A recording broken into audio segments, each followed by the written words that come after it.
ముఖ్యమంత్రి రేవంత్ రెడ్డి పాలమూరు పోయిండు. పాలమూరు బిడ్డను నల్లమల్ల బిడ్డను అని చెప్పుకుంటున్న ముఖ్యమంత్రి రేవంత్ రెడ్డి పాలమూరు పోవడంలో కొత్త విశేషమేం కాదు. కానీ ఆయన పోయింది పాలమూరు రంగారెడ్డి ఎత్తిపోతల పథకం ఏ స్థాయిలో ఉందో, ఏ స్టేటస్ ఉందో చూస్తేందుకు పోయిండు. ఆయనతో పాటు నీళ్ల మంత్రి ఉత్తమ్ కుమార్ రెడ్డి కూడా పోయిండు. పాలమూరు జిల్లాకు సంబంధించిన 2 మంత్రులు, ఒక 12 మంది ఎమ్మెల్యేలు, వాళ్ళందరూ కూడా ముఖ్యమంత్రి పర్యటనలో ఉన్నారు. హెలికాప్టర్ వేసుకొని ముఖ్యమంత్రి పాలమూరు రంగారెడ్డి ఎత్తిపోతల పథకం అమలవుతున్నా లేదా నిర్మాణాలు జరిగిన రిజర్వాయర్లను చూసిండు, టన్నెళ్లను చూసిండు, కాలువలను చూసిండు. వీటన్నింటినీ చూసి తెలంగాణ రాష్ట్రం ఏర్పడ్డ తర్వాత, తెలంగాణ రాష్ట్రం ఏర్పడడానికి ముందు పాలమూరు రంగారెడ్డి ఎత్తిపోతల పథకం, Palamuru lift irrigation scheme, Palamuru Rangareddy ఎత్తిపోతల పథకం, వీటన్నింటినీ ఉమ్మడి రాష్ట్రంలో కాంగ్రెస్ పాలకులు, టీడీపీ పాలకులు ఈ ప్రాజెక్ట్ని ఎట్లయితే నిర్లక్ష్యం చేసినరో, ఆ నిర్లక్ష్యం చేసిన ప్రాజెక్టులు 2014 తెలంగాణ వచ్చిన తర్వాత ఒక కంకణం కట్టుకొని పాలమూరును సస్యశ్యామలం చేయాలని ఒక దీక్ష తీసుకొని తెలంగాణ తొలి ముఖ్యమంత్రి కేసీఆర్ ఆ ప్రాజెక్టు పనులను వేగవంతం చేసిండు. పెండింగ్ ప్రాజెక్టులని రన్నింగ్ ప్రాజెక్టులుగా మార్చిండు. కాంగ్రెస్ పార్టీ ఉన్నప్పుడు కాంగ్రెస్ పార్టీ ముఖ్యమంత్రి కానీ, టీడీపీ ఉన్నప్పుడు టీడీపీ ముఖ్యమంత్రి కానీ పాలమూరు జిల్లాను మేము దత్తత తీసుకుంటామని చెప్పి పెద్ద పెద్ద ప్రకటనలు చేసేవాళ్ళు. ఆ పెద్ద పెద్ద ప్రకటనలకు పాలమూరు ప్రజలు మురిసిపోయేవాళ్ళు. నిజంగా పాలమూరుకు మంచి రోజులు వస్తున్నాయని వాళ్ళు అనుకునేవాళ్ళు. కానీ వాళ్ళ మనసులో ఉన్నదొకటి, వాళ్ళ నాలుక మీద ఉన్నదొకటి అని పాలమూరు ప్రజలకు తెలంగాణ రాష్ట్రం ఏర్పడ్డ తర్వాత తెలిసింది. ఏ ప్రాజెక్టులు అయితే తెలంగాణ రాష్ట్రం ఏర్పడక ముందు నత్తన నడక నడిచేవో, ఏ ప్రాజెక్టులు అయితే మొక్కుబడిగా ప్రాజెక్టు పనులు చేసేవాళ్ళు, ఏ ప్రాజెక్టు పనుల కోసమైతే కాంగ్రెస్ పార్టీ నాయకులు నిధులు కేటాయించకపోయేవాళ్ళు, ఆ ప్రాజెక్టులు తెలంగాణ వచ్చిన తర్వాత పరుగులు పెట్టడం చూసి తెలంగాణ ప్రజలకు, పాలమూరు ప్రజలకు తెలిసింది ఇన్ని రోజులు కాంగ్రెస్ పార్టీ, టీడీపీ పార్టీ మనల్ని మోసం చేసినాయి. దత్తత తీసుకున్నామనే ఒక్క పేరుతోటి మన కళ్ళకు గంతలు గట్టి, పాలమూరు ప్రజల కళ్ళకు గంతలు గట్టి పనులు చేస్తున్నట్టు నటించి, ఆ పనులు చేయకుండా ఆపేసి కృష్ణా జలాలను శ్రీశైలం నుంచి ఆంధ్రాకు, రాయలసీమలకు తరలించే కుట్రలు చేసిండ్రు. ఆ కుట్రలన్నీ కూడా తెలంగాణ ప్రజలకు తెలిసినాయి. ఈరోజు ముఖ్యమంత్రి రేవంత్ రెడ్డి హెలికాప్టర్ వేసుకొని పాలమూరు రంగారెడ్డి ఎత్తిపోతల పథకం సంబంధించి రిజర్వాయర్లను, కాలువలను, టన్నెళ్లను ఆయన హెలికాప్టర్ నుంచి చూసిండు. హెలికాప్టర్ నుంచి చూసిన తర్వాత ఆయనకు కళ్ళు తిరిగినట్టున్నాయి. నేను ఏం పనులు జరగలేదు అని చెప్తందుకు పోదామనుకున్నా, కానీ అక్కడ పోయి చూస్తే అంత పెద్ద ఎత్తున పనులు జరిగినాయి. 5 రిజర్వాయర్ల పనులు కొన్ని 100% పూర్తయితే, కొన్ని 90%, ఉద్దండాపూర్ ఒకటి 60-70% పూర్తయింది. ఇవన్నీ చూసిన తర్వాత ముఖ్యమంత్రి రేవంత్ రెడ్డి కళ్ళు తిరిగినట్టున్నాయి. మొత్తం 2 రోజుల పర్యటనను సమాప్తి చేసేందుకోసం ఒక ప్రెస్ కాన్ఫరెన్స్ పెట్టిండు. హైదరాబాద్ నుంచి మీడియా మిత్రులని తీసుకుపోయినరు. అక్కడ ఒక ప్రెస్ కాన్ఫరెన్స్ పెట్టిండు జడ్చర్లలో. ఆ ప్రెస్ కాన్ఫరెన్స్లో ముఖ్యమంత్రి రేవంత్ రెడ్డి 45 గంట పాటు మాట్లాడితే, 45 నిమిషాలు గంట పాటు మాట్లాడితే మొత్తం చేసిందల్లా కేసీఆర్ జపం, బీఆర్ఎస్ పార్టీ జపం. ఒక 60-70 సార్లు కేసీఆర్ పేరు తీసుకుని ఉంటాడు, ఒక 60-70 సార్లు బీఆర్ఎస్ పార్టీ పేరు తీసుకుని ఉంటాడు. కానీ ఆ పాలమూరు రంగారెడ్డి ఎత్తిపోతల పథకంలో ఇప్పటి వరకు జరిగిన పనులను ఆయన ఏమాత్రం జీర్ణించుకోలేకపోతున్నాడు. అసలు వీళ్ళు ఏం చేయలేదని నేను చెప్దామనుకున్నా, కానీ వీళ్ళు ఇన్ని పనులు చేసిండ్రు కాబట్టి ఆ పనులని మెచ్చుకునే ధైర్యం లేక, ఆ పనులను మెచ్చుకునే మంచితనం లేక కేసీఆర్ పైన, బీఆర్ఎస్ పార్టీ పైన అవాకులు చివాకులు పేలింది. ఆయననే ఒప్పుకుంటాడు 27-30 వేల కోట్ల రూపాయలు ఖర్చు పెట్టిందని ఆయన్నే ఒప్పుకుంటాడు. బీఆర్ఎస్ పార్టీ అధికారంలో ఉన్నప్పుడు దాదాపు 27,100 ఎకరాలు భూసేకరణ చేయవలసి ఉంటే 26,800 ఎకరాల భూసేకరణ పూర్తయిపోయింది. కేవలం 300 ఎకరాలకు సుమారు 170 నుంచి 300 ఎకరాల మధ్యలో భూసేకరణ మాత్రమే మిగిలింది. ఏదైనా ఇరిగేషన్ ప్రాజెక్ట్ కట్టాలంటే భూసేకరణ చాలా క్లిష్టమైన సమస్య, భూసేకరణ చాలా కష్టమైన పని. ఆ పనిని బీఆర్ఎస్ పార్టీ పూర్తి చేసింది. పూర్తి చేసి రిజర్వాయర్లను నిర్మించింది, పంప్ హౌస్లను నిర్మించింది, పంపులకు మోటార్లను పెట్టింది. కాంగ్రెస్ పార్టీ అధికారంలోకి వచ్చిన తర్వాత వాళ్ళు చేయవలసిందల్లా కొన్ని కాలువలు దొవ్వి శ్రీశైలం నుంచి ఒక లింక్ కెనాల్, ఒక 2.5 కిలోమీటర్ల లింక్ కెనాల్ దొవ్వి బీఆర్ఎస్ పార్టీ అధికారంలో ఉన్నప్పుడు ఆ కెనాల్కు టెండర్లు పిలిచింది. ఆ టెండర్లు వీళ్ళు వచ్చి రద్దు చేసిండ్రు. రద్దు చేసి ఇప్పటికి 2.5 సంవత్సరాలు అవుతుంది. మళ్ళా కొత్త టెండర్లను పిలవలేదు. ఈరోజు ఎగేసుకొని పోయినరు పాలమూరుకి. రేవంత్ రెడ్డి గారు పాలమూరు ప్రజలు తెలంగాణ రాష్ట్ర ఏర్పాటుకు ముందున్న పాలమూరు ప్రజలు కాదు. వాళ్ళు ఈరోజు ఆలోచిస్తున్నది, వాళ్ళకి ఈరోజు తెలిసింది, వాళ్ళకి ఈరోజు స్పష్టంగా అవగాహన ఉంది. తెలంగాణ వచ్చిన తర్వాత వాళ్ళు చైతన్యవంతులైనరు. ఏ పాలమూరు జిల్లా నుంచి అయితే వలసలు పోయేవాళ్ళు బొంబాయి పూనాకి, ఏ పాలమూరు జిల్లా నుంచి అయితే ఇతర రాష్ట్రాలకు మట్టి పని చేసేందుకు పోయేవాళ్ళు, ఇతర రాష్ట్రాల్లో ఇరిగేషన్ ప్రాజెక్టులు కడుతుంటే పాలమూరు జిల్లా వాళ్ళు అక్కడ మట్టి పని చేసేందుకు పోయి వాళ్ళ కళ్ళల్లో కన్నీరు వచ్చేటివి. ఇట్లాంటి ప్రాజెక్టులు మన పాలమూరులో ఎందుకు లేవు? కృష్ణమ్మ మన పాలమూరు జిల్లా నుంచే పోతుంది, కానీ పాలమూరు జిల్లాలో ఎందుకు ప్రాజెక్టులు లేవు? ఎందుకు సాగునీరు లేదు? ఎందుకు మనం వలస పోయి వేరే రాష్ట్రాల్లో ప్రాజెక్టులు కడుతున్నాం?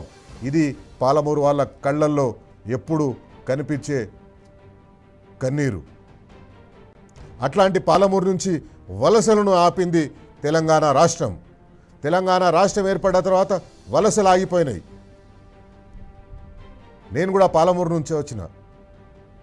నారాయణపేట్, కోడంగల్, ఇక్కడ పరిగి నియోజకవర్గం, దేవరకద్ర నియోజకవర్గం నుంచి, ఈ ప్రాంతం నుంచి బొంబాయికి ఊరూరికెళ్ళి ఒక్కొక్క బస్సు ఉంటుండే, రోజు ఒక బస్సు పోతుండే ఊరూరికెళ్ళి. ఆ బస్సులన్నీ బంద్ అయినాయి. రైతు కూలీలు బొంబాయి పోవడం బంద్ అయిపోయింది. ఎందుకంటే పాలమూరు రంగారెడ్డి ఎత్తిపోతల పథకం ఎంతవరకు పూర్తయిందో దానివల్ల Palamuru Kalwakurthy lift irrigation scheme పూర్తయిపోయిన తర్వాత దాదాపు 6 లక్షల ఎకరాలకు నీరందినాయి.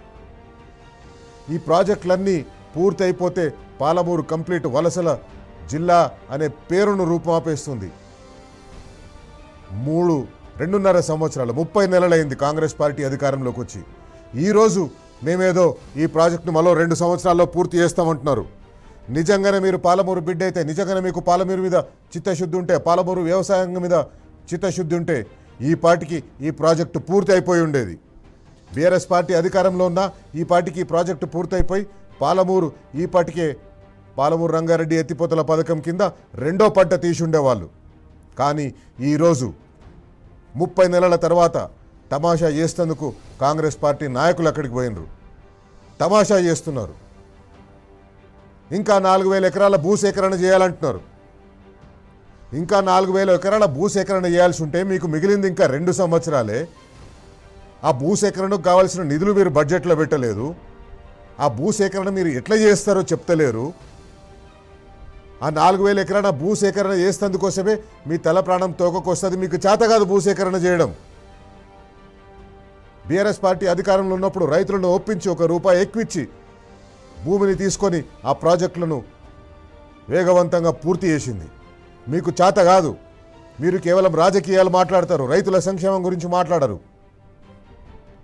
ఎక్కడైతే ఈ ప్రాజెక్టు పనులు జరుగుతున్నాయో ఆ ప్రాజెక్టు పనులు మీరు చూసి మీ కళ్ళు తిరిగినాయి. మీకు లోపల అనిపించి ఉండొచ్చు, ఈ పనిని మేము చేయలేము, ఇంతటి పనిని మేము మా జీవితకాలంలో చేయలేము. ఎందుకంటే మీకు చరిత్ర ఉంది కాంగ్రెస్ పార్టీకి, టీడీపీకి.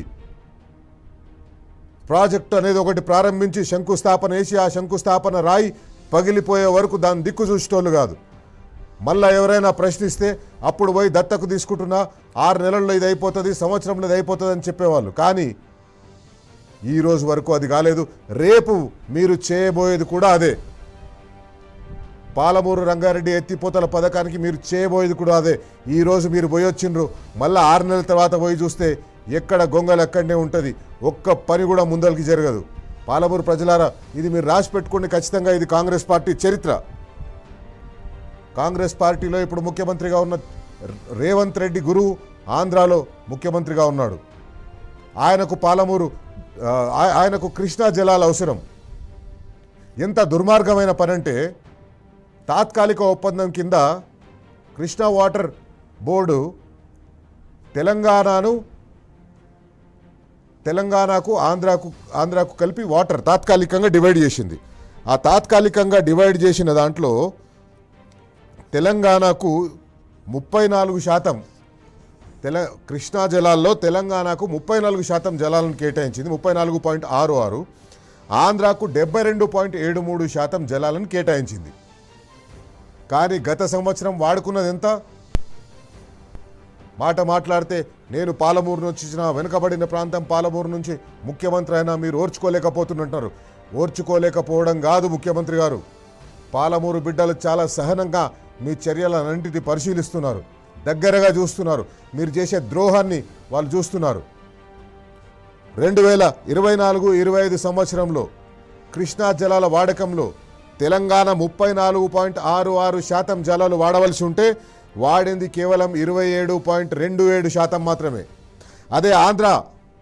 అదే ఆంధ్రప్రదేశ్ కేవలం 72.73% వాడవలసి ఉంటే వాళ్ళు వాడినది 75%. 75% వాళ్ళు వాడినరు. అంటే వాళ్లకు ఇచ్చిన నీటి కంటే, వాళ్ళకి ఇచ్చిన కోటా కంటే ఎక్కువ నీళ్లు వాడినరు. ఈ విషయాలు పాలమూరు బిడ్డలకు తెలియదా? పాలమూరు వాసులకు తెలియదా? ముఖ్యమంత్రి గారు, మీరు ఇంత మోసం చేయడం కరెక్ట్ కాదు. పాలమూరు ప్రజలు అవసరమైతే ప్రాణాలు ఇస్తారు, కానీ మోసాన్ని సహించరు. మీరు చేస్తున్నది పచ్చి మోసం. ఈ మోసాన్ని బట్టబయలు చేసేందుకే ఈరోజు పాలమూరు ప్రజల తరఫున బరాబర్ అడుగుదాం. ముఖ్యమంత్రి గారు, మీరు ఒక టైం బౌండ్ ప్రోగ్రామ్ అన్నారు. ఏంది మీ టైం బౌండ్ ప్రోగ్రామ్? నోటి మాట నుంచి టైం బౌండ్ ప్రోగ్రామ్ వస్తే టైం బౌండ్ ప్రోగ్రామ్ కాదు, అది మీ జాబ్ క్యాలెండర్ లాగానే మారిపోతుంది. జాబ్ క్యాలెండర్ అని చెప్పేసి 2 నెలల కింద అసెంబ్లీలో చెప్పిండ్రు. ఆ జాబ్ క్యాలెండర్ గాలికి పోయింది. ఈరోజు మీరు చెప్తున్న టైం బౌండ్ ప్రోగ్రామ్ కూడా గాలికి పోవద్దు. అంటే మీరు కావాల్సిన నిధులు వెంటనే విడుదల చేయండి. ఇంకా మేము స్టడీ చేస్తున్నామంటారు. ఏం స్టడీ చేస్తారు? 2 సంవత్సరాలైంది మీరు వచ్చి అధికారంలోకి వచ్చి, 2.5 సంవత్సరాలైంది అధికారంలోకి వచ్చి, అన్నీ ఆపేసిండ్రు. ఏది కూడా చక్కగా తీసుకుపోతలేరు ముందుకు. పాలమూరు రంగారెడ్డి ఎత్తిపోతల పథకాన్ని గత 2.5 సంవత్సరాలుగా ఒక తట్టెడు మట్టి తీయలేదు, 1 ఇంచు పని జరగలేదు. ఇప్పుడొచ్చి మేము పూర్తి చేస్తామంటున్నారు, ఇంకా స్టడీ చేస్తామంటున్నారు. ఎన్డీఎస్ఏ టీం వాళ్ళని తీసుకొస్తాం, వాళ్ళతో స్టడీ చేస్తామంటున్నారు. స్టడీ చేయడానికే మీకు టైం సరిపోతుంది. స్టడీ కేవలం కాలయాపన కోసమే స్టడీ పేరుతోటి మీరు మోసం చేస్తున్నారు. పాలమూరు ప్రజలను మోసం చేయడం ఆపండి. పాలమూరు ప్రజలు తిరగబడితే 2018 ఎలక్షన్లో ఎట్లా ఉంటుందో మీరు చూసిండ్రు.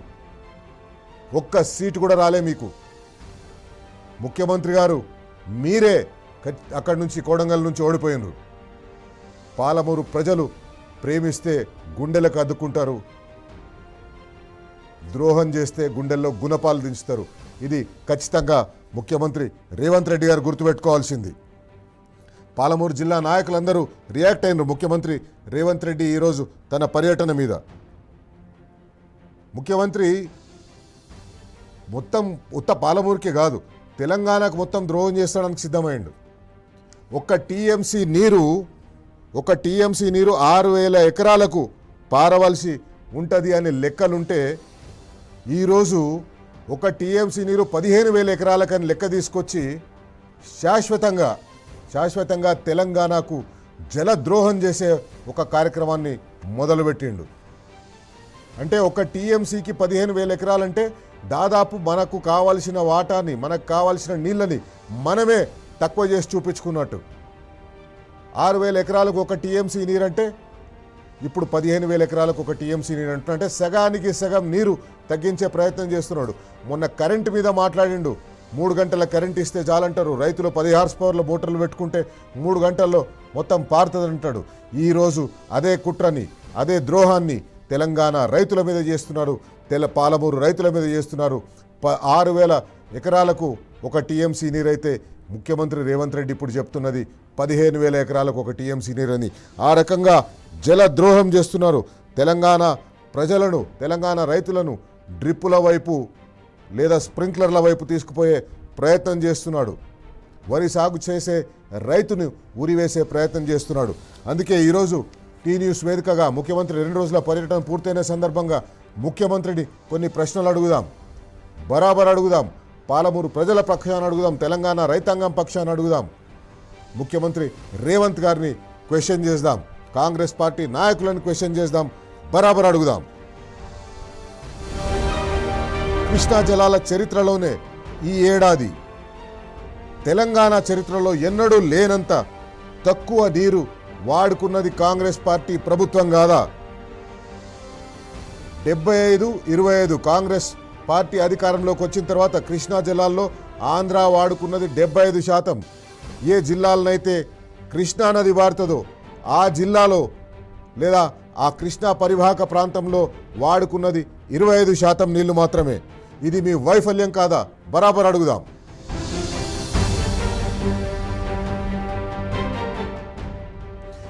ఏపీ జల దోపిడీకి అడ్డు ఉండొద్దనే పాలమూరు ప్రాజెక్టును ఇన్ని రోజులు మీరు పడావు పెట్టింది నిజం కాదా?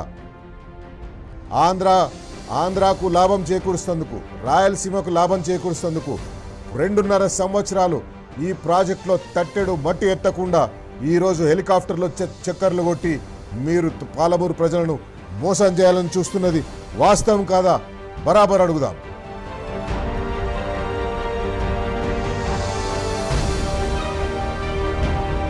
ముప్పై నెలలు టైంపాస్ చేసిండ్రు, ఎప్పుడు కూడా దీన్ని సీరియస్గా తీసుకోలేదు. ఈరోజు హెలికాప్టర్లో తిరిగితే పాలమూరు ప్రజలు నమ్ముతారా? పాలమూరు రైతులు మిమ్మల్ని నమ్ముతారా? 30 నెలలు తట్టాడు మట్టి ఎత్తని మీరు ఇంకో 20 నెలల్లో ఈ ప్రాజెక్టు పూర్తి చేస్తామంటే ఎట్లా నమ్మాలి? పైసలు ఇవ్వకుండా ప్రాజెక్టులు పూర్తి చేస్తామంటే ఎట్లా నమ్మాలి? బరాబర్ అడుగుదాం.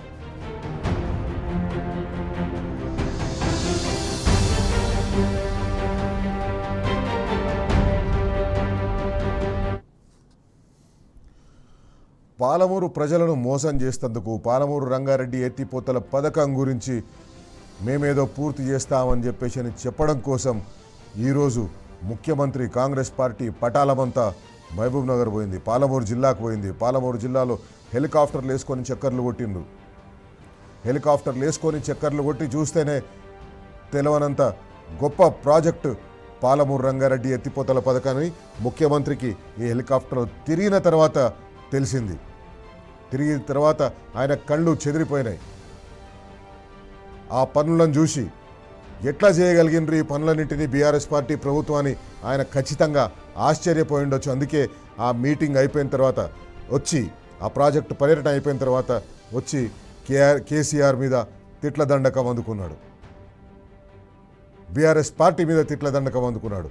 అందుకే ఈరోజు పాలమూరు ప్రజల పక్షాన నిలబడదాం, పాలమూరు రంగారెడ్డి ఎత్తిపోతల పథకం కింద లబ్ధి పొందే రైతుల పక్షాన నిలబడదాం. వారి తరఫున ముఖ్యమంత్రిని బరాబర్ అడుగుదాం. 30 నెలలు మీరు తట్టేడు మట్టి ఎత్తలేదు, ఇప్పుడు ఈ ప్రాజెక్టుని వేగవంతంగా పూర్తి చేస్తామంటారు. 4,000 ఎకరాల భూసేకరణ జరగాలంటారు, కానీ నిధులు కేటాయించారు. బరాబర్ అడుగుదాం.